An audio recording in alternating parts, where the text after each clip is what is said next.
Hey guys, it's Mandee. You know I love Hand and Stone Massage and Facial Spa in Tyler, and one of the things I love the most is they're always doing new things. And I recently tried their new sports massage, and I've got to tell you, it's incredible. So you know I'm active and I'm always focused on wellness, and this is just one more thing that I am adding in to my routine because now I'm hooked. They use the Theragun, which of course is going to help increase blood flow to certain areas and muscles that might be sore or tired or need attention, but you also get to add on another upgrade. You know, whenever I was there, I chose to go ahead and do the cup gliding as well as the hot stones. They work really well with the Theragun, maybe like a triple threat. Definitely ask for it the next time you go in to Hand and Stone. Ask about the sports massage. You can book your appointment today online at handandstonetyler.com, or you can stop by and see them. They're located in South Tyler in the Cumberland Shopping Center.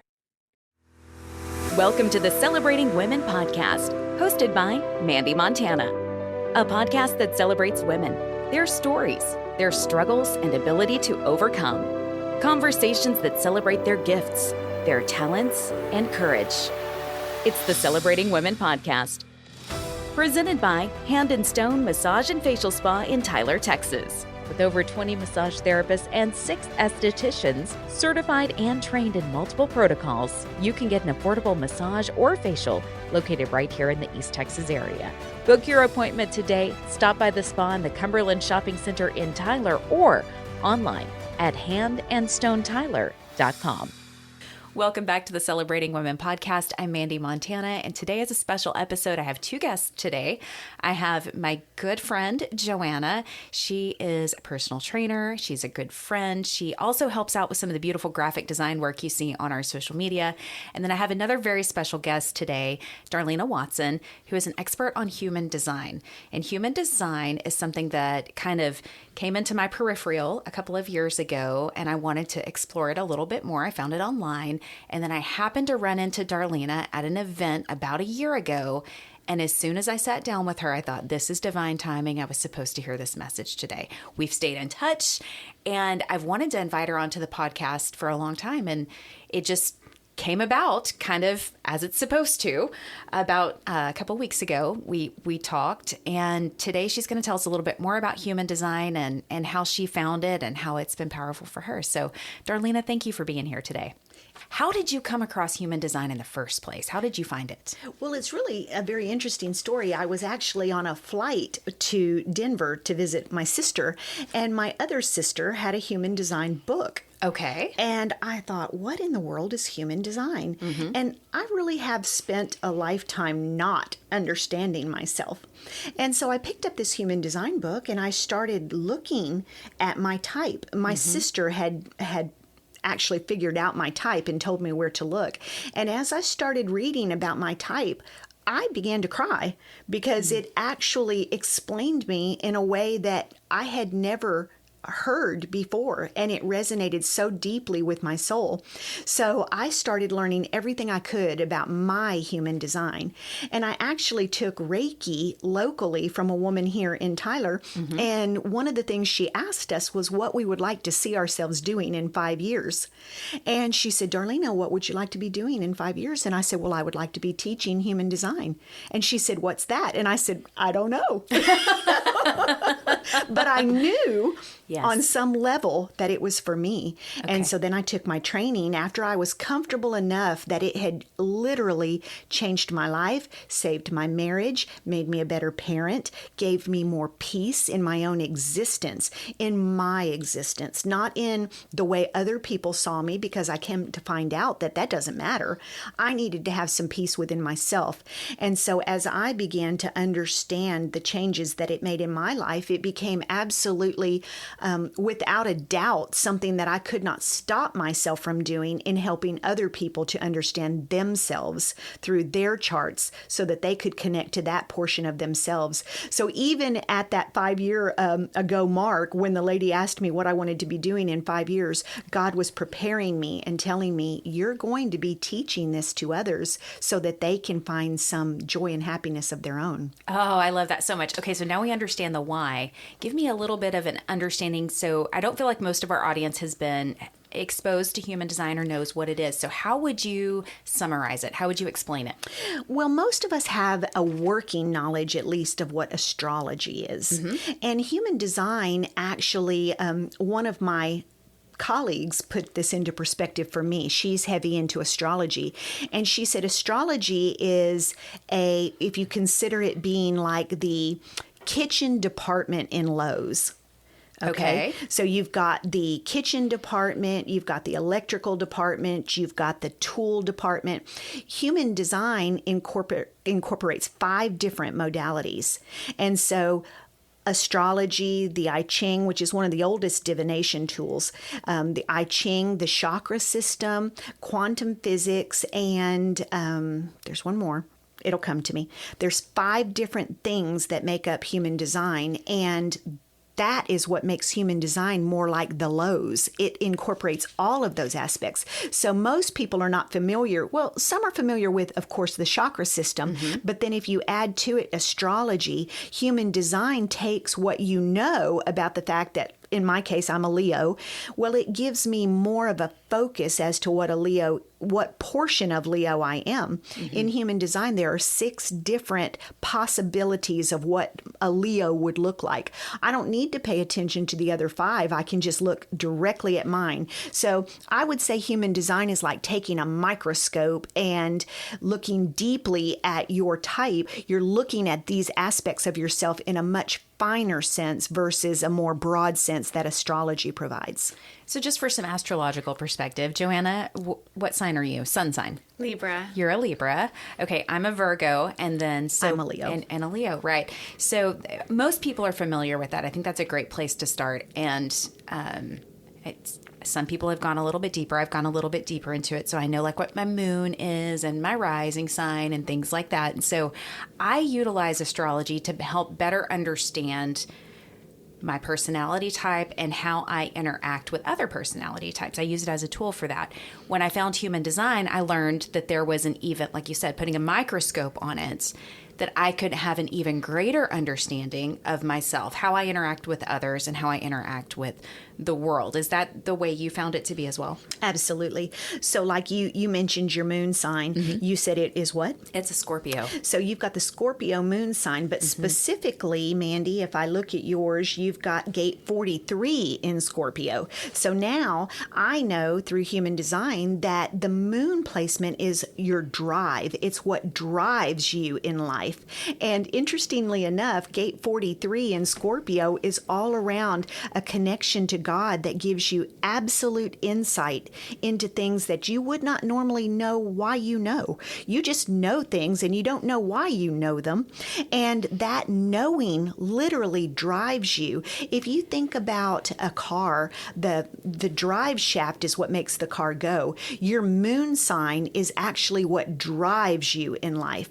And when we can focus that in, like we're talking about, down to yours being the gate 43 in Scorpio, we can tell you specifically what is driving you.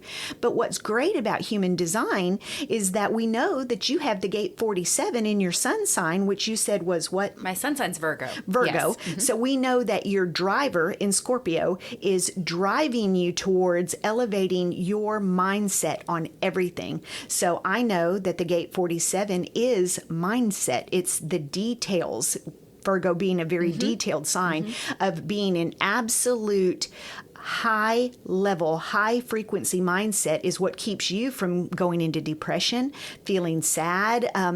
Everything in life that comes at you, you literally, in order to keep your sanity, have to flip it from a bad to a good in order to stay in your drive shaft. I have been teased about being Pollyanna most of my life. You know what? There are worse things to be, and I am very grateful for the Pollyannas because, my goodness, if we did not have those people that can take a bad situation and find the good in it, we would all be very depressed people. The way human design works, it's so beautifully intricate that knowing aspects of it are important, but boy, oh boy, it can scare the bejeebers out of you if you get too deep into the mechanics because you begin to think this is not understandable. Human design incorporates 5 different modalities and creates a 6th one.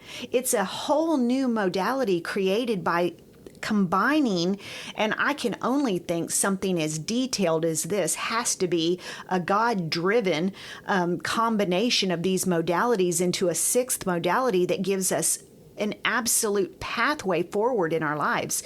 So there are 64 different gates, and Mandee and I laugh about hers because if you think about the fact that each one of us has a possibility of 28 different expressions in our chart, Mandee's is kind of like a Campbell's soup, a condensed Campbell's soup can, because instead of having 28 different ones, she has many of them that are duplicated over and over and over in her chart. And that can be seen as a good thing or a bad thing, Mandee, because you may not have to learn. I think I counted up that you only have 17 different gates out of 28 because you have so much concentration. So the ones you have, man, they are pretty concentrated. And what I like about human design, guys, is we tell you what each gate represents, and we tell you what that looks like when you're in pain. We tell you this is gate, let's just use, for instance, Mandee's gate 43. We tell you in the low expression of the gate 43, you're going to feel very confused about how you know things that you couldn't possibly know. And it's going to cause some self-doubt in you because people will call you out and go, you couldn't know that. You don't know what you're talking about. And as you are in the low expression of that, if you don't even know what it is, you'll begin to doubt yourself and you'll think, well, how could I know that? And then your sense of self-esteem and your self-trust starts to waver. Through human design and explaining to you that you have this natural drive in your life, in your entire essence of who you are, Mandee, that's connected to insight, we now can say to you that you can confidently go, listen, I don't know how I know, but I do. God told me, and I'm going forward with this, and I'm going to trust myself, and I'm not going to doubt myself. And then now all of a sudden, we've given you the tools through when I do a reading for you. I ask you pointed questions, and then you are able to contemplate those questions and raise yourself from what we call the low frequency to the high frequency. And pretty soon, your ability to love yourself, know yourself, trust yourself becomes so ensconced in you that people can't shake your sense of self anymore.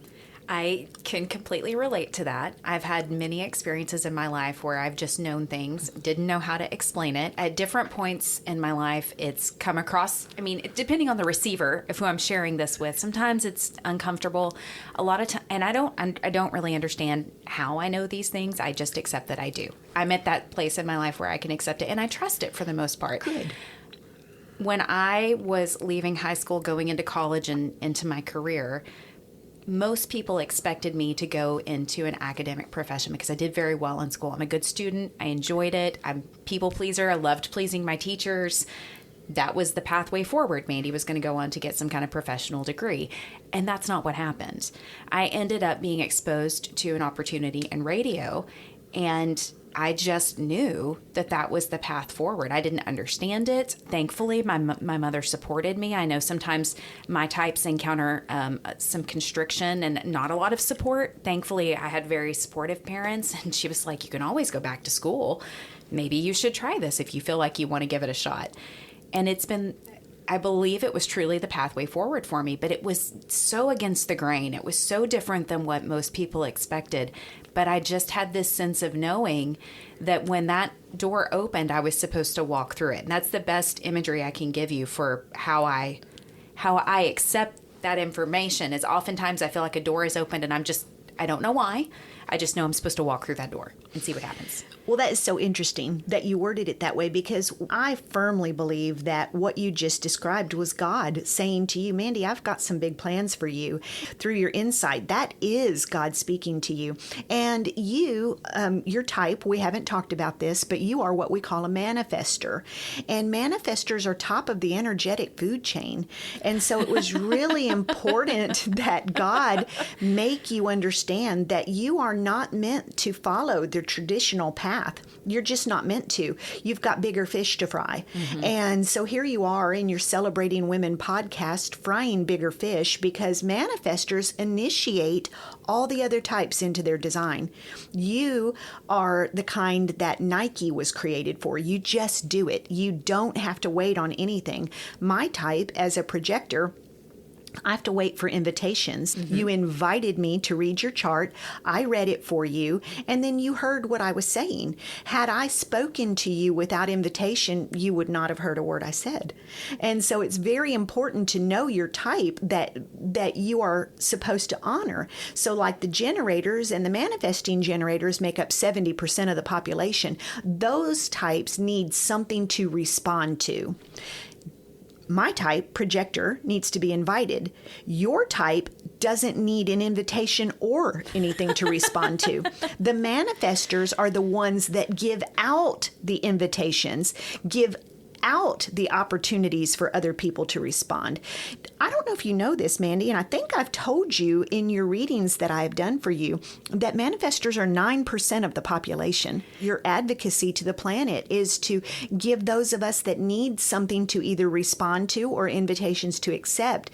We need you to put those out there for us. So if you have a bunch of manifestors on the planet that have no idea that's their job, then how are they out doing what they're supposed to do for the rest of us? So I love that your insight in your moon sign in Scorpio said to you, listen, girlfriend, I got bigger fish for you, and you honored it. And I think that's beautiful because it allowed you to do exactly what your chart asks you to do. I know we're going to get into that, but to kind of back up just a little bit, because I'm watching Joanna's eyes too, and I can see that she's curious and that she's absorbing all of this, and I feel like we're getting a little bit into the details. So what would be an overview of the types? I feel like that's what most people maybe come across first. Yeah, how many types, is that what you call them in this? Yeah. Yes, types. Yeah. How many types are there? And then I guess offshoots. Yeah, I'm glad to do that. I'm glad to do that. And I think it's so important not to go too deep, like we talked about earlier, because people will just dismiss human design and say, I could never learn that. Yeah. That's too deep. In human design, in a level 1 reading that I would do for people, or in any type of information that I would give somebody when I was just telling them about human design, I would mention their type. There are 5 different types. So we've got our manifestors, which are 9% of the population. Then we've got 2 categories that make up generators that are roughly 70% of the population. It's roughly 35% manifesting generators, 35% generators. Then we've got about 20% of the population that's projectors. And then the very rarest of them all, 1% of the population, are your reflectors. And basically, if I was putting this into terms that your listeners would understand, we're basically talking about the archetypes as though, when we talked originally about Virgos, about the archetypes, the 5 main archetypes would be no different than us saying I'm a Libra or I'm a Leo. So when you're learning human design and you're getting into that level 1 reading, you're looking at some very specific things: the day you were born, the time you were born, and the location you were born. Is that correct? Correct. So it can't change based on your mood and the way that you answer questions, where sometimes with those tests, on various occasions, speak specifically with Myers-Briggs, most of the time I come out as an ENFJ, and this will make sense for you because you know my design, but sometimes I come in as an INFJ, and it depends on my mood. So the difference there is extrovert versus introvert, which shows up in my profile. Yeah, it's interesting because going deeply into human design, and this is just an overview, but Mandee's what we describe as 50% of the population that's emotionally defined. So Mandee operates in waves, highs and lows, highs and lows. So on any given day, Mandee may feel one way, and on another day, she may feel a different way. Joanna, can you say that's how I enter the gym? Yeah, that's accurate. That's accurate. Typically, for the people that are not defined in that emotional solar plexus center. And we're all familiar, or I say we're all familiar, but many of us are familiar with the chakras. The emotional solar plexus is one of the 7 chakras. 50% of the population is defined and 50% of the population is not. So those of us that are undefined really recognize when we know people that are defined, because those people are different depending on the day. Yes. And when you're undefined, it is absolutely confusing to you. And I laugh because especially in marriages or parent-child relationships, mother-child relationships, for those women that are already grown but have moms, when you are defined, people in your life that are undefined will not understand you, and you will not understand them. And I find that many of the wars and fights in marriages and in families stem from opposition in that one center. So Really? teaching people how to work with differences there. You and your friend are both defined emotionally, so I think that's why y'all get along. But when you've got people that are at odds there, as those waves that you carry fluctuate from high to low, you will confuse the people around you who are just like, I don't know how to take Mandee. One day she's cheerful, one day she's not. I never know. So you can imagine if you are in a marriage where you have one person who's defined and one person who's not, and that person comes home from work and their mood is off and they walk into the house and it immediately shifts the entire household, how that would cause friction and everybody would be angry at the person who shifted the household. So when we teach people how to work with those shifts of energy, it causes more harmony in families instead of more opposition. So how did you, and this is kind of a little bit of a shift in conversation, but I think it's an important one because we've kind of done a little bit of an overview and we've talked around it a little bit, but what changed in your life because of human design that made you go, okay, I really have to share this with people? I'm 58 now, Mandee, and I found human design when I was 48.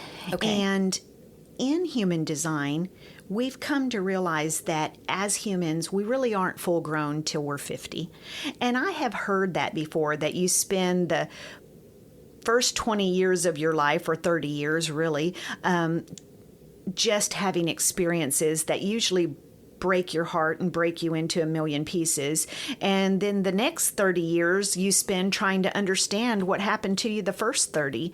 So in human design, as I was hitting 48, certain parts of my chart, which without being too technical, were really beginning to bump into me and say, girl, it's time for you to learn about yourself. It's time for you to drop these illusions of who you think you are. You have to unbecome everything you've picked up along the way. I don't have a defined identity center. And that's big in human design when you see somebody who has no defined identity. And what that basically means is I was going around in my life. Number one, I'm a projector. I did not understand my energy. I did not understand my tiredness levels, so I had begun to think I was lazy.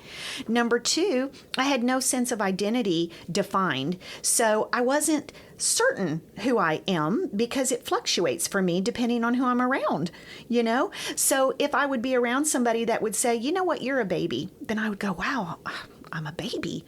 You're timid as a little mouse. Well, I don't feel like I'm timid as a little mouse, but I guess I am. Or you're this or you're that. Well, pretty soon I had no clear sense of who I was. So along about 48, I got back into contact with a friend of mine from high school. And we were catching up on our lives. And she said, wow, Dar, what happened to you? You used to be such a badass. Can I say that on your podcast? Of course you can. You absolutely can. And I think you are a badass. So. Well, she said you used to be such a badass. And it hit me like a ton of bricks because I had really spent at least 20 years tamping out my badass because people told me it was no good. People said, we don't like your redheaded temper. You can't tell that I used to be a redhead, Mandee, because I'm gray now. I can feel it though, because my grandmother was, and there's things about you that remind me so much of my grandmother. Yeah. So I had to tamp out those aspects of myself, and pretty soon I really didn't have any idea who I was. So what human design gave back to me was my inner badass. Now I'm free to say, yeah, I'm a redhead and I'm fiery and I don't like boredom. I like adventure. And I learned all this from my chart. And as I got to know my chart, I also started to build that sense of identity that I was lacking and started saying, oh, no, no, no, no, no, no, that's not who I am. I want to be happy within myself. And if that makes you unhappy, well, I'm really sorry, but it's important to me that I like me. That's more important to me than whether or not you like me. I think that's important. And it sounds to me like human design empowered you. Absolutely. I cannot think of a single thing, and believe me, I've looked. I started looking at about 30 for the thing that was going to make me feel like I had some value, because by 30 I was completely beat down. And that is more or less where human design began to help me understand that I was not filthy rags. All these experiences in my life I can use in advocacy to others. And that is what I choose to do. So now I don't see my personal story as one to be victimized by. I see my personal story as one that I can use to empower others, because everything I've gone through, my mother always says there's nothing new under the sun. If you've been through it, so has somebody else. Go find a book. Go talk to people. You will find people who have experienced what you've experienced. And as I started to understand that, it did empower me. Every single one of us has a chart that has some garbage in it, for lack of better word. There's going to be things in your chart that you don't like. It's what you do with it. And we've all heard that 1,000 times. But owning what's in your chart so that you can elevate it and looking at it and seeing the constructive purpose behind it allows you to use it in an advocacy form to the planet instead of being victimized by it. So I find human design to be the most empowering tool I've ever run across. And so for me, when I finally found human design at 48 and then went through my chart and learned my endocrine system was at huge risk, and true enough, by the time I was 35, I did have fibromyalgia. And so now I understand how to work with that. I had depleted myself of every energy reserve I had. So, I think learning about yourself is empowering for sure, but it's also necessary for optimal well-being. I think so too.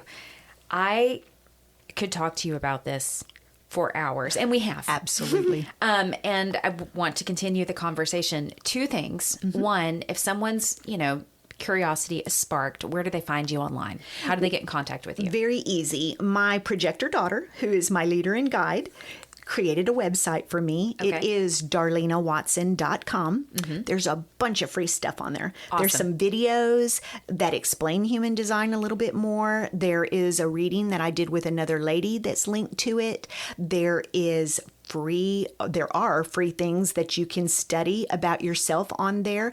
And there is a chart generator. So you can go on my website and create your chart. All you need to know is your date of birth, your time of birth, and your place of birth. So it uses the same natal chart that astrology uses. One thing that they're going to find when they see their human design chart, Mandee, is not only will they see those numbers associated with your astrological profile, but there's a second set of numbers that are associated with the time of your 88 days before your birth. That's associated with when it's said that the soul enters the body.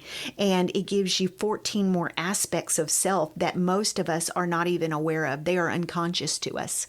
And so human design takes you so much deeper into who you are. And you can generate that right there on that website and start imprinting that chart on yourself. Now, it's going to be confusing at first. Absolutely. Especially if you have studied a little bit of astrology. It does not look the same. You'll see some astrological symbols, which you might go, okay, that looks like the sun. And that looks like Mercury and Venus and Mars. But I don't know what these numbers are that are next to them. But this is where Darlena comes in, and she can really explain a lot of these things to you. And I have to say that I had had a human design reading prior to meeting you, and it did give me kind of a good basic overview of what my type and my strategy and authority were, and it got me a little bit more curious. But then when I sat down with you and you went over another key aspect of my chart, or of all charts, which is your incarnation cross, which is your advocacy to the planet. When we first covered that, it resonated so deeply with me that I felt in that moment of, this is what I've been trying to identify and put into words for the last 4 years when I've been coached, business, professional, and personal development coaching, when someone has said, what is your purpose? Why do you feel like you're here? What is your calling? When I read my incarnation cross, I went, wow, that's what I've been trying to say all along. And I think that for me, that was the tipping point for me to go, okay, I need to look a little bit deeper into this. You know what's beautiful about human design, Mandee? Everybody has an incarnation cross. And I was taught the incarnation cross last. But I am a true teacher. And for me, I need to know the objective that I'm working towards. So when I do human design readings, I give out the incarnation cross first so that you know what you're working towards.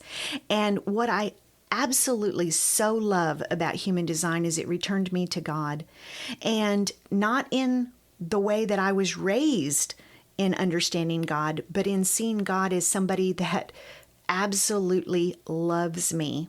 And what human design does is it gives us the incarnation cross, and then it gives us every single thing we need to do to be able to reach our incarnation cross. So when you pull that chart on my page, you're going to see a list of numbers, and there's 2 columns. The top 2 numbers of each column are what create your incarnation cross. And then everything below those top 2 numbers are the curriculum that will take you to a place where you can live out your incarnation cross. Everything below those 2 numbers, what's in your moon, what's in your north node, what's in your south node, what's in your Venus, what's in your Mercury, your Saturn, your Jupiter, your Pluto, your Chiron, all of those placements are the things that are keeping you from living out your incarnation cross. When we elevate those energies, when we work with you, when we teach you, hey, this is a thorn in your paw. Now let's fix that. When we get those things fixed, then living out your incarnation cross is simple. And you are blessed because God basically gives you the pathway. He says, here it is, Mandee, this, and this, and girlfriend, you're on your way. And even more so, I think changing that incarnation cross from something that you have to do into something that you embody, something that you be, helping people understand that your advocacy to the planet is something you be. It isn't anything that you get out and do. It's what you be. It's the sum total of your mission, your advocacy on the planet. And then you figure out ways to work that beingness. And it's so interesting, Mandee, because that very thing that kept you and made you understand that you had a different pathway is exactly what you're supposed to be being in your incarnation cross. How much insight did that take on your part at that young age to know that your pathway was going to be more about being exactly what you are and not about being out there building a house or doing any of those things? You're meant to work in a different way. For those curious about human design, Darlena Watson .com is where they can go. They can generate their chart. They can schedule a level 1 reading. Is that where they would start with you if they said, hey, I want to dig a little deeper? They can. And if they're self-learners, that is a really good thing to do. Okay. And really for anybody. I know you did a level 1 all by yourself, and that's great. And I applaud you for that. But what I find a lot of the time, Mandee, is that people will get a reading and then it ends up in the bottom drawer with all the other things that they've studied, whether it's astrology or the Enneagram or numerology or any other modality that they've run across that they don't know how to implement. So my goal with human design is to help people learn how to apply it. And I do offer a course, and it is called Connection with Intention, because I want people to connect and become creators in their life instead of just reacting to life with everything coming at you, and you're just constantly dodging balls that are coming at you instead of catching them and throwing them back in a targeted way. So I have another course starting in January. It does consist of a level 1 reading and an incarnation cross reading. But girlfriend, it also comes with 6, I'm going to cut that down by one session, 6 question and answer sessions live where we all talk about it, where we can apply it and ask questions instead of just trying to figure it out on your own. That's in January. There is a link on my website. There's an early bird special where all they can just pay the original $100 deposit to secure their spot. I can only facilitate 20 at a time. So if you feel that human design is something that you're interested in, but you really don't want to go it alone, consider that course. And if you are someone that you think, I don't need anybody's help, you can sign up for a level 1. I can get that written for you. You can also sign up for coaching sessions. If you just are curious about your chart, you don't want a level 1 reading just yet. You don't even know if you like human design. There is a tab called the informational/coaching reading. And that is where we sit together through Zoom, and I will simply go over your chart from top to bottom. Nice. I'll tell you your purpose. I'll tell you what could be plaguing you. I'm not going to tell you how to apply any of it just yet, or how to really make a difference with it just yet, because nothing is going to come to you that you don't work intentionally to elevate. But I will tell you what's poking you. I will tell you what's causing you pain. I will tell you what to look for. Right. That is in the informational/coaching session. And that one is really useful if you're not even sure you want to learn human design. That would be the place to That's a start. good starting place. Okay. Unless you're pretty much sold on human design, then you could go straight to level 1. But I always think people want to have an overview. They kind of want to know what's bothering me, Darlena. And then when they find out, oh my gosh, yes, that's pretty much what happened to me on that airplane when I was like, yeah, this makes sense to me. That's more or less the effect of that first informational coaching introduction tab. That is going to allow you to have that moment where you go, yeah, I need this in my life. I definitely stumbled across it, looked up my chart, tried to understand it because I thought I knew enough about a few things to let me learn. And then I realized very quickly I needed a guide. Yeah. You're not going to have any success if you're cherry picking human design off the internet. You're just not. And I'm not saying that to plug myself. I'm really not, Mandee, because it isn't about plugging myself for human design. It's about helping people find freedom. And that's my real goal, is to help people find a depth to themselves that is lost so that they can feel joy and happiness and love for themselves that so many people are lacking. I look at people and I see they're exhausted. And so if we can help people, women, mothers, understand how to not be so darn tired and worn down and beat down by life, then we have a chance of changing the world. The Celebrating Women podcast wants to hear from you. Email us a voice message to celebratingwomenpodcast@gmail.com. We would love to hear your story or the story of an incredible woman you know. Become part of the conversation on social media. Facebook.com/celebratingwomenpodcast. On Instagram, search Celebrating Women Podcast. The Celebrating Women podcast has been presented by Hand and Stone Massage and Facial Spa in Tyler, Texas. Book your appointment today. Stop by the spa in Cumberland Shopping Center or online at handandstonetyler.com. Support the show for as little as $3 per month at celebratingwomenpodcast.buzzsprout.com or visit our show notes. Thank you for listening, and don't forget to subscribe to the Celebrating Women podcast.